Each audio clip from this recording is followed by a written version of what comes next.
ថ្ងៃនេះខ្ញុំបានសម្រេចចិត្តធ្វើរឿងដ៏ធំមួយដែលមិនដែលធ្វើពីមុនសោះគឺមកពិនិត្យបញ្ហារោគស្ត្រីនៅមន្ទីរសម្រាប់ព្យាបាល Marisop សាខាសែនសុខ ចំណុចដែលលេចធ្លោនៅ Marisop គឺជាកន្លែងដែលផ្ដល់សេវាកម្មសុខភាពភ្លើតភេទនិងសុខភាពបន្តពូជដែលមានគុណភាពហើយក៏មានកញ្ចប់ពិនិត្យសុខភាពយុវវ័យស្ត្រីក្រោមអាយុ25ឆ្នាំកញ្ចប់ពិនិត្យដើម្បីត្រៀមលក្ខណៈយកកូននិងកញ្ចប់ពិនិត្យសុខភាពស្ត្រីអាយុពី25ដល់45ឆ្នាំហើយក៏មានការពិនិត្យសុខភាពសម្រាប់ស្ត្រីអាយុលើសពី45ឆ្នាំផងដែរចំណុចដែលសំខាន់មួយទៀតហ្នឹងគឺមានវ៉ាក់សាំងមហារីកមាត់ស្បូននិងប្រដាប់បន្តពូជស្ត្រីបុរសជាពិសេសនឹងវ៉ាក់សាំងដែលការពារបានទាំងបុរសនិងស្ត្រីដែលចាប់ពីអាយុ9ឆ្នាំឡើងទៅគឺគ្រប់សាខារបស់ Marisop តែម្ដងនិយាយពីមូលហេតុដែលខ្ញុំសម្រេចចិត្តមកពិនិត្យដោយសារពេលមករដូវតែងតែមានបញ្ហា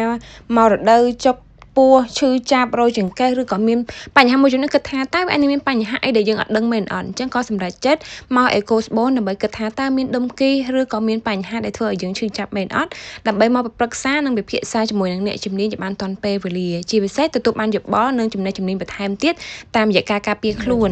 យើងសកត់អេកូហ្នឹងណាមានអារម្មណ៍ថារៀងអួតតិចណាអញ្ចឹងវាឈឺខ្លាំងប្រាប់ណាចាបួនមកគាត់ស្អាតអត់មានដុំអត់មានគីអីទេ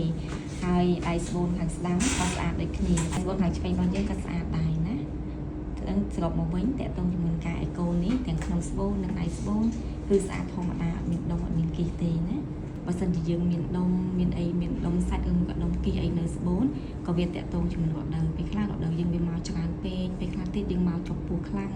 ក៏វាធ្វើទុកតកតងមួយរដូវនឹងមួយគ្នាបន្ទាប់ពីអេកូស្បូនរួចហើយទៅមួយជាន់ទៀតដើម្បីប្រឹក្សាយោបល់តាក់ទងទៅនឹងបញ្ហារោគស្ត្រីការមករដូវធ្លាក់សក្លិនឬក៏រមាស់ឬក៏បញ្ហាផ្សិតជាដើមឬក៏តាក់ទងទៅនឹងការចាក់វ៉ាក់សាំងអីផ្សេងត្រង់ចំណុចនេះយើងមានបន្ទប់ឯកជនមួយទៀតដែលរក្សាសុវត្ថិភាពក៏ដូចជាផាសុខភាពផ្លូវចិត្តរបស់យើងអាចប្រឹក្សាយោបល់សួរនឹងចំណេះជំនាញឬក៏ការព្យាបាលអីផ្សេងបន្ថែមបានតាមរយៈបទពិសោធន៍ដែលនេះខ្ញុំមកជជែកប្រឹក្សាយោបល់ជាមួយអ្នកជំនាញគឺថាបញ្ហាចម្បងរបស់ស្ត្រីនេះគឺភាពខ្មាស់អៀនបើយើងទម្លាក់ភាពខ្មាស់អៀននឹងបានណាយើងនឹងដោះស្រាយបញ្ហាដែលយើងមានជាពិសេសបញ្ហារោគស្ត្រីដែលយើងតែងតែលាក់បាំងខ្លួនឯងពីមុនមកចឹងអ្នកនរគ្នាអាចណាត់មុនឬក៏អាចតាក់ទងតាមរយៈលេខ hotline នៅខាងនេះបាន